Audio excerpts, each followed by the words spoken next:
From Eyewitness News, this is Newsmakers. Democratic candidate for Congress Anthony Gemma was a political newcomer when he ran against David Cicilline in 2010, yet he still managed a second-place finish. Despite that, an Eyewitness News poll shows not many voters remember who he is. Gemma aims to change that, and so far it's the kinder, gentler Anthony Gemma. I think at this point, David's record speaks for itself, and I believe that I don't have to do that anymore. Maybe that was the last election cycle. This election is going to be about the voters getting to know me, what I've done, and what I'm capable of doing. But can he kill him with kindness? And can Gemma win without the help of the Democratic base in Rhode Island? This week on Newsmakers, our guest, Anthony Gemma. Good morning. Welcome to Newsmakers. I'm Tim White. Joining me on the panel, WPRI.com reporter Ted Nesi and Eyewitness News analyst Arlene Violet. Good morning, everyone. Good morning. Good morning. Good morning. Anthony, thank you very much for joining us on the program. program. Thank you for having me. Before we dive into politics, I have to start with 38 Studios, so many people might disagree and say this is political. We tape on a Friday morning, so a lot certainly can happen, but the big news this morning, of course, is that the company laid off their employees, which means it certainly looks like taxpayers will be on the hook to the tune of maybe $90 million to pay off the loan. Both you and Governor Chafee and others were against the idea. Yes. I'm wondering how you think Governor Chafee is handling all of this so far. So let me say this, that the first thing that came to my mind last night when this came out on text and Twitter and all those feeds was that there are 450 people that are laid off now. And that's really unfortunate that we lost that many jobs. And that is, in my opinion, is a systemic failure of how our government should be doing their due diligence in a better fashion. Why I came out against it is really obvious. If you're investing in stock, you wouldn't buy one stock, you diversify your portfolio. We hear that all the time. And this is the same thing. We could have diversified, invested in many more areas, smaller businesses. Every politician out there is saying that invest in small business. Small business is the backbone of Rhode Island. Yet, in fact, we go out and invest in one company, and I think it's going to be over $100 million if you look at some of the statistics that are out there that Rhode Island's on the hook for. And well, that's unfortunate. The ship sailed. The governor inherited the problem. Workers leaving the company yesterday, at least one, blamed him for the mess, saying business moves faster and they were caught up in politics. Do you agree or disagree with that? I do not believe that they were caught up in politics. I certainly believe that the company was not structured properly, as Massachusetts. They didn't take them on as an investment. I believe that we made a fatal error in investing in one company, and I think that we made a fatal error, and that's really, I talked about getting everybody together to make a better decision, as opposed to, there are decisions made by the powerful few, and that's not the way it should work. And if, when elected to Congress, that's the one thing I'm going to change, both at the federal level and the state level. You're talking about jobs. You've talked a lot already about your jobs plan. A Yes. lot of voters don't have time to read a lengthy white paper. So give us a summary. What is your jobs plan? What does it encompass? Well, one of the major things that I'm going to do, and I want to make it a soundbite issue, is I'm going to create 10,000 jobs in 5 years in Rhode Island. I am not, I'm certain, I'm positive I can create 10,000 jobs in Rhode Island. I'm from the private sector. I was able to create jobs in the other businesses that I created. I'm an innovator, and I'm positive I can do it. So I would encourage everyone to read the jobs plan, first of all. It is extensive, and it is currently being updated and expanded upon. However, there's different, I'm going to call them pillars of Rhode Island, where we can create jobs here, and not only at the federal level, but at the state level.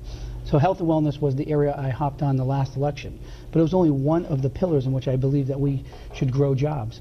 The others are education, and I talk about education in a different way. Certainly we need to educate our workforce, but imagine if we invested in education in a way to create jobs. If I was the mayor of Providence, I probably would have attacked Brown a little differently than he did, and I don't mean attacked in a negative way. I would have said, we're going to let you keep the money, but we want you to increase enrollment. And we do the economic indicators on that. What happens if we doubled I know this may be aggressive, but what happens if we double the enrollment in Brown? Think of the economic impact that would happen in our state. What happens if we increased the enrollment in URI and CCRI? How does a congressman, as a congressman, would you be able to, I mean, you're talking about even loosely positions that you'd be taking as running a state officer and not somebody up at Congress. So. Well, one of our, I believe our successes, and if you go back, you have to do a little research into what we've done successfully in Rhode Island, because we have successes. We had the Economic Policy Council of Rhode Island, and the last full plan, and I would be happy to share it with you, that I can get my hands on is 1997, when in fact Rhode Island was #2 in unemployment even back then. And what the Economic Policy Council consisted of... You're talking about Rob Atkinson's report? I'm talking about Rob Atkinson's report of 1997. What happened was there are 27 different entities on that, CEOs, so from Hasbro to G-Tech, all the big ones, Textron. They were funded by those 27 corporations. In addition to that, they actually put together incredible policy. Can you imagine having a think tank of state leaders in addition to that? But again, then create a think tank. Why do you want to be in Congress, in Washington, 435? So let me expand that, though. So what I think should happen now is this board should be, what I'd like to do when elected would be to reconstitute the Economic Policy Council. Governor Kucheri made a fatal error. He put it into the EDC, and it virtually but dissolved. 38 Studios may not have happened if it had some oversight from an organization like this. I would like to be the chairman of that nonprofit, recreate it, be the chairman of that nonprofit corporation, have the entire federal delegation on it, as well as these 27 plus corporations. But I would like to reconstitute the board of directors and adding many more small businesses. Small businesses are the backbone. That's where the jobs are created. But I don't want to discount that there are major employers in our state that can actually add significantly to the dialogue. I see that you've diversified then from your original plan in 2010, which was focused on wellness. But let's look at some of the constituent elements that are there. If you wanted to offer like free tuition for people who went into wellness-related issues. First 18 months to give income taxes free for the employees. Tax credits, which of course Mr. Schilling was trying to grab onto. You wanted to provide tax credits to incentivize businesses, even though the Pew Research said last month in a review that Rhode Island, along with 27 other states, have never evaluated the efficacy of these tax credits and whether or not they do spur jobs. So as we look at your plan, including, that you are expecting Mr. Obama to be reelected, so his initiatives are refunded, SAFRA, where you want to pull money out. I mean, isn't your plan a risky plan because of the amounts of money and that you want to spend, tax credits, income tax forgiveness, and relying on Mr. Obama's re-election and refunding a SAFRA? I actually think it's just the opposite, and this is the kind of dialogue that I would encourage. If you go back, and this is facts, I'm a fact guy. You'll hear me talk about facts. The Economic Policy Council did research on the historic tax credits, which the wellness plan that I developed was modeled after the historic tax credits. The problem with Rhode Island when we created the historic tax credits there is no projection as to what it would create. When we eliminated them, there was no research as to what it did create before we eliminated them. And I think it was a catastrophic failure on our part. So the historic tax credits created 8,728 construction jobs. It created 3,000. Just so people are clear, that's a state law we're talking about, not a federal law. It is a state law, but it can be refunded. It can be funded by federal programs now. So I would like to revisit, and you can call it historic tax credits, you can call it by other names, but there's funding that can be available that can be brought to our state, both federal and private. The assumptions that I make in the jobs plan that I've written, in the jobs plan I'm writing, assumes 100% congressional gridlock. It assumes if you go to Washington, and I'm hoping to be part of the majority party, but if you're part of the minority party and there's gridlock, what can be done? Well, you can sit on the sidelines. I'm not going to sit on the sidelines. I'm going to come back, I'm going to roll up my sleeves, and I'm going to work in the state, for the state, to get people back to work. And I think that's one of the failures of Congressman Cicilline. He goes to every function, he's at every event, and that's wonderful. But guess what? Come back to the district, roll up your sleeves, and actually work on these problems. That's the difference. That's what I would do as the congressman. So I do want to kind of mention a couple other things. So $1 in tax credit, this is a fact now, created $5.47 in economic output. You're talking about the historic tax credit as it relates to construction, but as you know, but permanent jobs as well. Well, as you know, of course, we have more tax credits, film, etc., on that, and the Pew report has indicated that there's been no evaluation since the existence of all the other corresponding tax credits. So, you can talk about trying to model it on that, but this is tax credits to hire unemployed Rhode Islanders, which is different from the renovations that the historic tax credit does. But as you look at it, you're a freshman. Going to Congress, they are at gridlock. Yes. You may be the minority party, as you would be now if Yes. you were there. How can you possibly get all of this accomplished when you're betting on forces outside of yourself? Well, the plan is written so it does bring into private and foundation money that is available. So I would actually have 1 to 3, and I haven't figured out how many, as part of the staff, and maybe even fund them through the campaign, so it's not coming from the congressional office, because that can be done with surplus of cash inside of a congressional You're saying your campaign money would fund some of these projects? Yes, I'm sure that they can. I can create jobs within the campaign. I don't understand why there's many elected officials, and these are federal and also maybe even statewide. Why can't you use some of the surplus money in your congressional campaign to help Rhode Island? Well, your March 2012 report, though, says you had $199,000 worth of debt. You had raised $2,000. Yes. Owed to myself. How much? Right, but how much do you have in your campaign right now? You're gonna all find out on June 30th. Well, why don't you give me a hint right now? It's the end of May. You've had 2 months since that report. How much have you raised? We're raising money. You're gonna see independently June 30th. of you. Because the report also indicated a lot of the money came from you personally. All of that money came from me. I took on very little money from outside forces last election. Okay, but how are you doing with outside forces now? Doing well. I have to engage them to donate. And I'm going to be honest with you. I would love to do this on my own, with my own funds. So I'm not taking on funds, so I don't owe anybody any favors. I recognize from last election, I am paying attention. Last election, when people, even if they're donating $25 to your campaign, they feel part of you. And I thought it was the opposite. I thought people, they would be encouraged by not having to feel like they had to donate to the campaign. Mm-hmm. So yes, I am reaching out.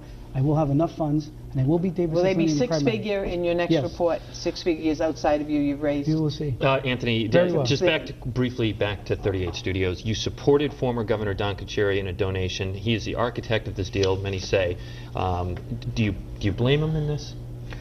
I would blame him. Listen, at the end of the day, it's all about the leader, right? So unfortunately, Mr. Cicilline often has this problem where he pushes it down. It's not my fault, it's somebody else's fault. At the end of the day, he was the governor. He is responsible for it to fail. He's responsible for not having the proper oversight. That's the way it is as a leader. So you live by, you live by that and die. How do you defend your support for Don Carcieri to Democrats? You donated to him days before he won a very close election. I was running a big business. I felt that Mr. Carcieri was very strong in business, and I made that donation. Strong in business, you just said. He made a mistake, there's not a doubt, but he did do a lot of things pro-business, right? So we are trying to move the state forward. And we are Do you regret voting for Don Carcieri? I did not vote for Don Carcieri. You donated to him but did not I did not vote for Don Carcieri. Who did you vote for? I voted for Fogarty at the time. Fogarty was running for governor. Why would you donate to one guy but vote against him? It's the political system. I'm running a big business in the company. It sounds like pay to play. Like you felt you needed to give him money. It's not about pay to play as much as it's about. We're talking about 2000, and I think that was 9. Maybe I made that donation, or maybe even earlier. 2006. So let's get past that. Let's talk about what the issues are now. I have the ability to create a solution. But you're asking people to give you a lot of responsibility, and we don't know a lot about you. Don't have a long. At least with Congressman Cicilline, we know more than we want to about him. And people, there's not a lot to go on, and that's why people are looking at things like that, particularly when you're relatively new to activism in the Democratic Party. If you look at my record as creating jobs, I'm the only candidate in this race that has created jobs in the private sector. I'm the only candidate with a plan, and we can argue about the merits of the plan and whether there's some problems with the plan, but that's what I want to. I want to encourage that dialogue. But to Ted's question, we know you want to talk about jobs. We know that. But he's talking about politics, but that's what this is about. Your poll said it. But you have to get through the primary. Okay, so do you consider yourself a progressive Democrat? I consider myself somewhere in that area, but I would call myself a Democrat first. I hate being pigeonholed into one area. There are issues that I'm progressive on. There are issues that I'm more of the middle of the road on, for certain. So what issues are you progressive on, would you say? I'm certainly gay marriage. That's progressive. I'm for it. I was for it. I haven't changed my stance on it since I announced my candidacy. I think that some of the immigration issues out there, I am for amnesty. I am probably more progressive than David Cicilline in that. Now, your listeners, so please let me finish, listeners will hear that and say, oh my God, I am a fact person. To deport undocumented workers would cost the country $285 billion. And there are many people that are brought here, that are in the country, that are born here, that are now legal. So we need to get past that, and we need to do something that's very significant. And amnesty is probably where we're going. So mark my words, in 2 to 4 years, if I'm elected or not, amnesty is coming because there's no other way around the problem. You know, I have a follow-up question for you on that answer, but unfortunately we do have to take a break. So everyone stay with us. Our guest this week is Democratic candidate for Congress, Anthony Gemma. You're watching Newsmakers. Welcome back to Newsmakers. I'm Tim White. To my right, Ted Nesi and Arlene Violet. Our guest this week is Democratic candidate for Congress, Anthony Gemma. Anthony, before we went to break, you brought up one of your pillars of being, one of the things you're progressive on is you support same-sex marriage. You are pro-life, and you say that you're pro-life under the umbrella of being Catholic. Certainly, the Catholic Church does not support same-sex marriage. How do you reconcile that? Well, I reconcile it. That's a pure feeling I have. I'm the last of 9 children, and when you really think about it, you know, I'm a Catholic. I am pro-life, personally. I do respect a woman's right to choose. I do respect, and I will not try to do anything to overturn Roe v. Wade, and that's how I feel on the issue. You know, it's so much time is spent on this issue when there are so many other problems out there. You know, I think there's an unfair amount of time spent on this one issue. True, but it is important to a lot of people in a very Catholic state when they go into the voting booth. But I'm still consider myself a very good Catholic. I'm a practicing Catholic, but it doesn't make it any different. I feel what I feel, and I can only tell the voters how I feel. Unfortunately, it may not sit well with some of them, and maybe not even sit well with the Catholic Church. The party faithful show up, as you know, for primary. Raimondo and Tavares gave money to Cicilline. Have either of them given money to you? Have you gotten any union support? No, they haven't. But if you look at your poll, as far as the union question is concerned, I am very, very much almost in a dead heat with David Cicilline. Yeah, but how about the unions? Any union support come your way? Not yet. We are reaching out to them. How about the cheers? I believe I will have union support in some of the organizations. Democratic cheers. You met with them. Anybody come out for you? There are not yet, but there will be. There are many Democrats. Some of them are staying on the sidelines. Many of them are helping me. Some of them will come out in due time. You'll see endorsements come out now, roll out maybe on a weekly basis. I do have Democratic support of more than a handful. One of Congressman Cicilline's assignments, he's on the Foreign Affairs Committee in the House. In a recent interview, you were asked whether Iran has the right to develop nuclear weapons. You said, quote, "I think that they're a sovereign nation, and I do believe that they have that right." That certainly is a very different position than most people in the House take. Why do you believe that? Well, when you go back and look at again, you're taking out one quote, look at the context of the whole interview there. What I did say is that I believe that I don't have enough information to make an informed decision, and I would assume that a congressman, you're given more information to make an intelligent decision. Since that interview, there's more facts that have come out. I do believe they're a sovereign nation. I do not believe at this point they should have a nuclear weapon, based on additional information that has come out. What did it come out in the past week or so? Not in the past week. Over the time, that was an early interview. It was probably back in January, I think. Okay. Right? So when you what changed your mind though? What did you learn? There are probably going to be significant problems in the Middle East. There are going to be significant problems. There are a significant threat to our #1 ally in the region, Israel, and I believe they should not have a nuclear weapon, based on new information. I will couch this in this regard. You give me the information and give me the facts, and I will make the best decision I can for the constituents. At this point, I can only read what you read in the newspaper and not online. One of the other things that freshman congressmen like yourself could be facing is a lot of budgetary problems. The so-called fiscal cliff is facing lawmakers come January 1st. And there's a lot in there: payroll tax, credit, Medicare changes, alternative minimum tax, and of course the debt ceiling. We know how ugly that got last time. One big part of that is the Bush tax cuts. Do you support extending them or letting them expire? Okay, so this is a longer discussion, and I would love to get into detail with you, but I'll give you the basics. I support many of the Bush tax cuts expiring, sunsetting. The reason is because I'm going to be a deficit hawk. The #1 problem that we have to deal with is the deficit.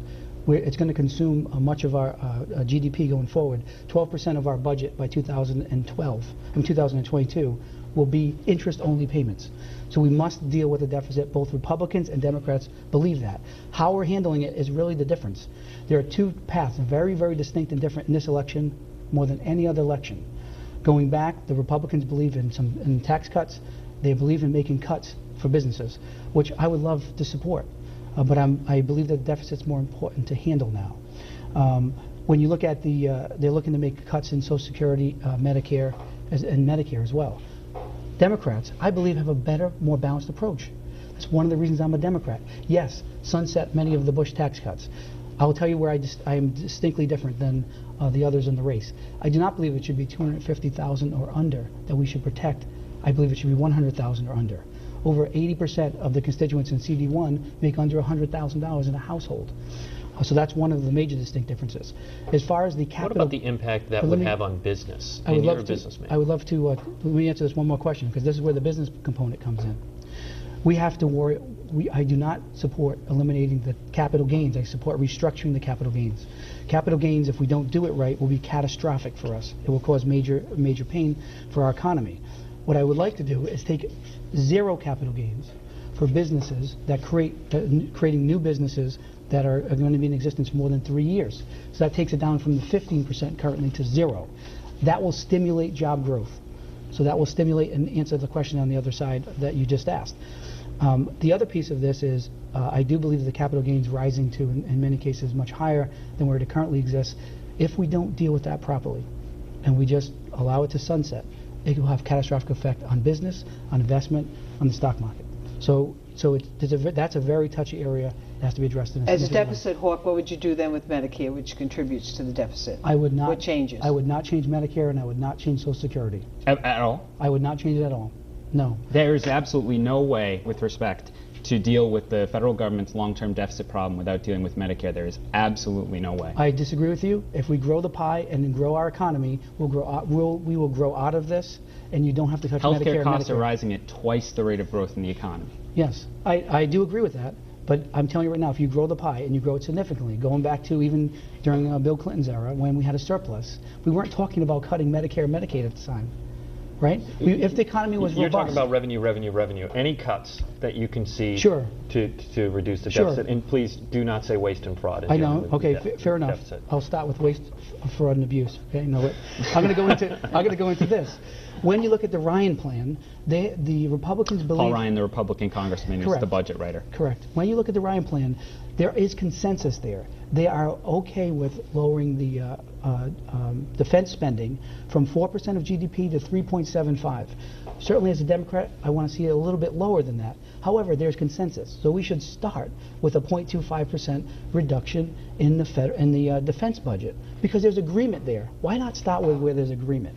Well, although Mitt Romney has said he wants to hold it at 4% of GDP in perpetuity. Yes, well, if you look at, I believe the Joint Chiefs of Staff said they want to even go down lower to 3.5. So but there it is, there's not agreement. but there is agreement with at least this one item, a 0.25 reduction. Let's start there. None of them will be in Rhode Island because we're not going to change any of that out of the deficit. I mean, the defense so spending. you won't allow deficit reductions that affect the naval station in Newport? I mean, certainly, there's 17,000, I believe it's 17,000 jobs that are created there. But won't every congressman say the same thing? Yeah. Of course. But there is consensus there. So now it brings everybody to the table to at least talk about where there's you consensus. can tell them, we're going to cut your bases, but not mine? Well, I think we have to figure out whether there are bases around the world that don't need to be around this world. Right? There's a lot of fraud, waste, and abuse. I know you don't want to talk about it. There's a lot of fraud, waste, and abuse in government. That may be an excessive basis. We're in places that we don't need to be. My mother used to say this all the time. Charity begins at home. At this point, our homeland needs us and needs job creation, needs to stimulate the economy. I'm out on the campaign trail. I know I've only been in this race for over a month, but I hear things like dads that say, my son and my daughter-in-law had to move out of the state with their kids because there's no jobs here, and was able to get a job in Virginia within a couple weeks. Right? If you look at our job creation, why is Massachusetts unemployment going down and Rhode Island's going up? It makes no sense. One, and I'm going to tell you this, it's a vision. Briefly, we're running out of time. Sure. It takes three things. The probability of success in any organization, and that's municipal government, state, or federal government. It takes leadership, it takes vision, and it takes a plan. And that equals the probability of success. I'm going to create that. I bring all those components to the table, and I have a unique skill set different than the other people in this race. If Rhode Islanders just give me a chance, all right, Anthony, I'll prove as Arlene pointed out, you had some rocky moments early in the campaign talking about the different town chairs, but you also said that Chris Nacera was to be your campaign manager. That fell through. What happened? Chris actually emailed me. He was actually, with us and helping us at the time I told you that. So, at night on a volunteer basis. He had family issues. That was the email. And Chris and I and my family and his family have been friends for many, many years. He was from a large family. We're from a large family. There'll be an announcement on another campaign manager coming out shortly. I will tell you this. Unfortunately, the Democratic Party has put up a lot of roadblocks, and that's unfortunate. Those that are listening. You think there was some gamesmanship happening there? I'm not saying that, but I will say that there is gamesmanship in the Democratic Party happening in a lot of places, and that's not to knock anyone. The Rhode Island wants someone like me to be able to run. We want to encourage good candidates to run. I hear that over and over again. Here I am. I step up to be counted and run. And instead, you're pushed Maybe down, they pushed just down. don't want you to run for Congress. Maybe you should run for state rep or for governor. 20 seconds. That's what the democratic process is all about. I can help most from the congressional office, and I will create jobs for Rhode Island. Rhode Island just have to give me a chance. It's time to make a difference, and I'm the guy. I believe I'm the guy. I don't say that with any degree of arrogance at all, just confidence. Anthony Gemma, Democratic candidate for Congress. Thank you for joining us this week on Newsmakers. For Arlene Violet Thank you so much. and Ted Nesi, I'm Tim White. If you missed any of it, it's online, WPRI.com. We'll see you next week on Newsmakers.